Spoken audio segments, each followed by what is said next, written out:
Hi everyone, welcome back to the Pastor's Flashlight. This is Pastor Ian Wolf from beautiful and lovely downtown Baker City, Oregon. It is a lovely spring day outside. I think we're hitting 70 degrees today, which is quite amazing. It's been kind of up and down lately, up and down, cold, down into the 20s, but now it's finally warm and beautiful. Thank you to all of you who have subscribed to my channel already. It's only been a few days and one video, and we're already nearly at 40 subscribers. That's amazing. So thank you. I really do appreciate it. And I hope you liked today's installment of the Pastor's Flashlight, where we will be talking things nerdy. We're going to be talking Avengers Endgame right now. And before we get too far down into the discussion, spoiler warning, spoiler alert. I am going to be talking about some spoilery things as we go along because they really impact my thoughts on the movie and my experience of the film. So if you haven't seen it yet, do not watch this video. Stop right now. Go see the movie, then come back and we'll talk about it. But if you have seen the movie, stick around and hear my take on what I think is probably one of the best feats or accomplishments of an entire movie franchise, and that was Avengers Endgame. For over 10 years now, they've been building characters and storylines that have at times not quite coalesced and seemed a little bit odd and disjointed, but by and large all seemed to fit rather well, and they were able to do what I think no other real franchise has done, and that is tell a seamless story over the course of 10 years. I mean, we could talk Star Wars here, but man, there's some issues with Star Wars, right? The first 3 films are great, but they're followed by a prequel, which is a little odd, and midichlorians and all that kind of stuff. And it's even more disjointed than any of the Avengers movies have been. Although Age of Ultron was not that great. But besides that, I think we have to give real credit to Marvel and the cinematic universe. They did a fantastic job telling the story of these characters, and I love the movie. And if you're like me, I'm sure you cried several times. I don't normally cry. Not much of a crier. Nope. I think if you asked my wife, she would confirm that. But there are those moments where the movie grabs hold of your soul and you can't help but weep tears of joy and sadness. But for me, mostly joy. Mostly tears of joy. The first real scene where I was just overcome by the wave of emotion was after Tony has snapped back creation, or those who were lost and snapped back into existence, those heroes of old that were lost in Avengers Infinity War. When the portal started opening and all of the heroes from across the dimensions, across the universe came back together in one final scene to beat Thanos, to destroy evil, and to bring back what has been lost, to fight the good fight of faith, if you will, for lack of a better phrase. That was a beautiful scene. You could feel the relief of the heroes returning to destroy the enemy, to destroy the bad guy. And that was breathtaking. I, like a baby, just tears all up and down my cheeks. It was beautiful. And there were other scenes, of course, when Cap, not when he hands over his shield after he's grown old. That was okay. Handing it off to Sam, that was all right. But man, when he got back together with his beloved, and you see them dancing together. Finally, a love that had never actually been actualized happened when Peggy and Steve got to slow dance on the floor and hold each other. Beautiful. Finally, Cap gets the love of his life. I thought that was wonderful, and I thought it was beautiful. This movie is going to gross probably somewhere close to $3 billion, which is amazing for any film in any franchise, and I think it should. I really think it should. It was that good. It was that good of winding up a story and tying it off beautifully, ending it beautifully. But that's not to say there weren't problems with the film or things that I didn't love about the film. In fact, there's one thing that has been grating on me ever since I got out of the theaters. And that's something I want to talk about a little bit more in depth. Because I think it's not unimportant. And I don't think it's some type of conspiracy of political ideologies. But I do think it's problematic, or at least it shows a problematic theme. Over the course of the movie, we come to find out that Tony marries Pepper Potts, beautiful, and they have a beautiful baby girl. And it's actually wonderful. It's one of the things about the movie that I really like. Tony has this beautiful daughter. Him and Pepper are together again, or together at last, and finally fulfilling that relationship that has been going on through the course of the Iron Man movies. And that made me start to think about children. And as we go through the rest of the film, Tony isn't the only one who has a child. In fact, we already know from the Ant-Man movies that Ant-Man also has a daughter. He has his beautiful daughter, that they have this wonderful relationship. The house arrest scene where she's over at his house playing, and they're riding around the house on cardboard things, and it's just awesome to see them playing together. And that's beautiful. We also come then to the third character in the Avengers who also has children, and that's Hawkeye. Hawkeye has, again, a beautiful daughter, but he also has two sons.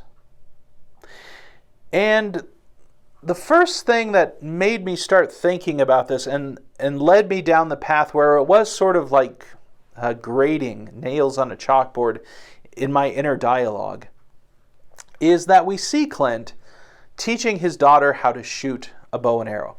Now, I don't have any problem with that. Daughters, learn your archery. It's awesome. Have fun.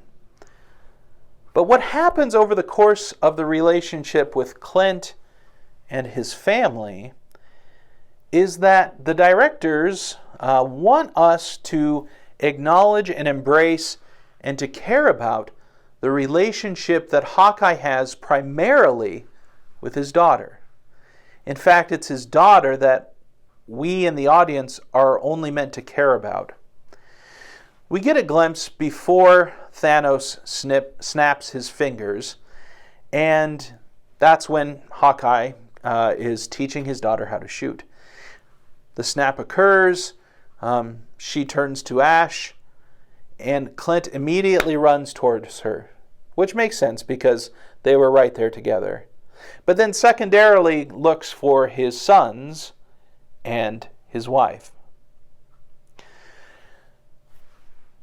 When at the end of the movie, those who were lost are returned, Clint rushes to embrace his daughter. Beautiful. Again, father-daughter relationships are something special and something beautiful. But the problem I had was, or what really kind of aggravated my soul was, what about the sons? What about the boys? We never see a father-son relationship in the movie. Not one that at least we're meant to care about, right? His boys are there, but they're under and far away from Clint. They're under his mom and playing over by her, but far away from Clint. There's a distance visually that happens between father and sons. And then there's no other Avengers that have sons. So Clint cares about his daughter, and the other two only have daughters. Which made me start to think about this. And it made me ask, what about our sons? What about our boys?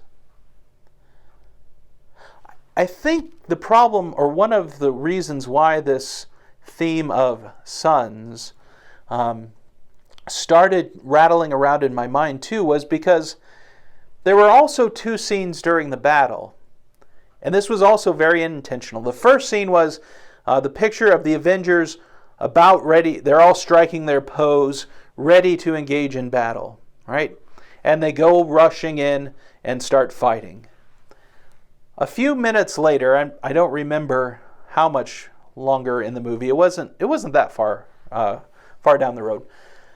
We get another scene like that, an almost exact parallel scene of Avengers, but this time they're all women.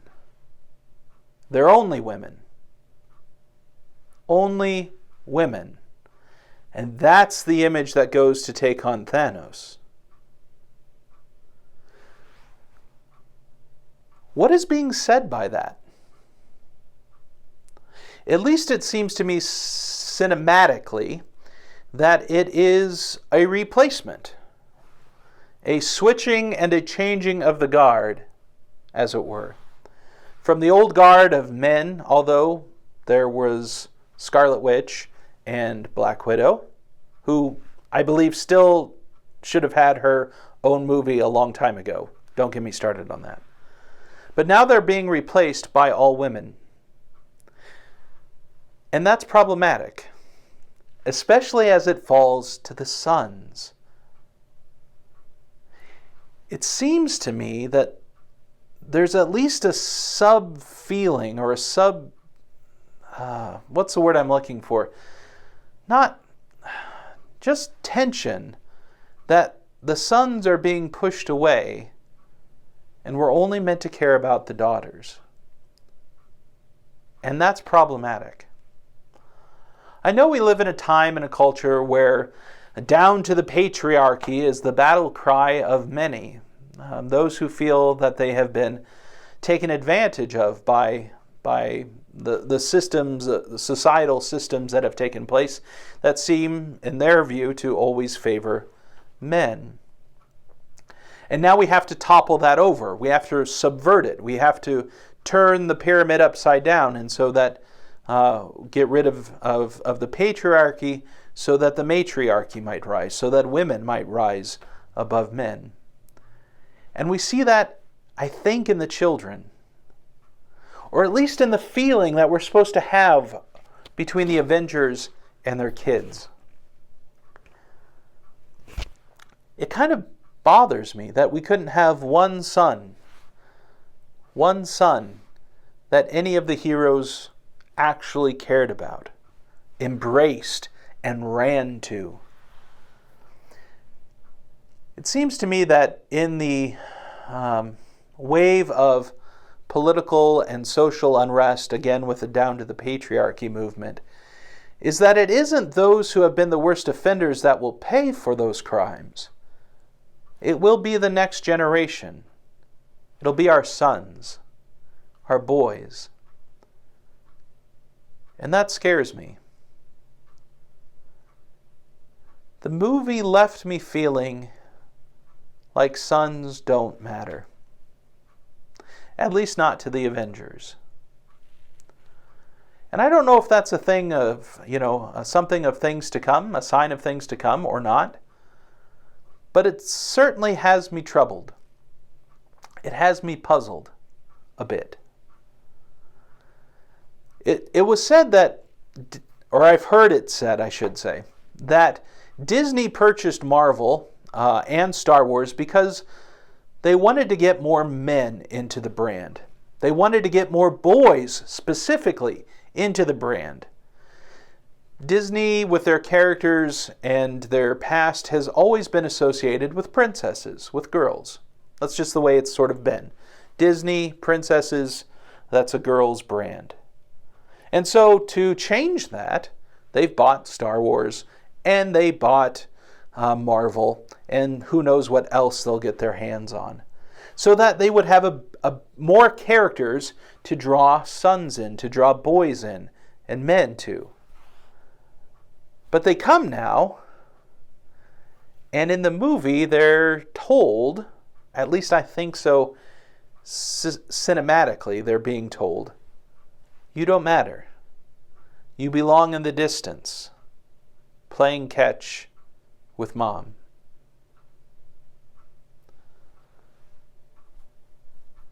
That's one of those things about this movie that really has bothered me.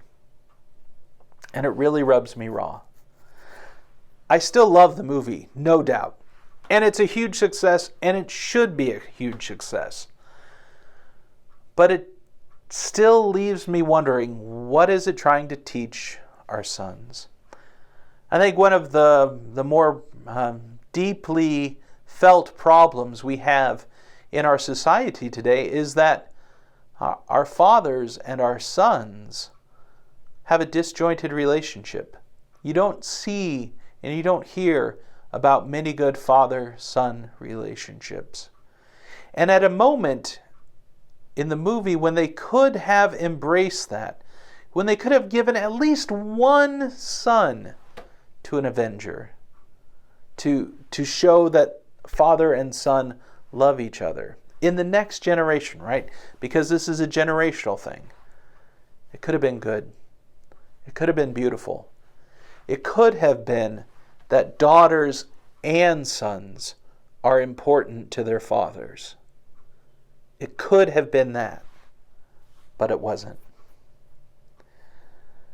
This leads me to my last kind of final thoughts about the film. And it's not really about the film. It's rather about the Bible, about the scriptures. There's a old Jewish reading of the creation of Adam and Eve. And at least I think it comes from rabbinical tradition, about the creation of Eve from Adam. And it goes something like this: that Eve was not created from a bone from Adam's foot, so that Adam might stomp on her and rule over her, nor was she created from a bone from his head, so that she might rule over him, so that the matriarchy might replace a patriarchy. But rather, she was taken from his rib. She was taken from his rib so that she might be side by side with him.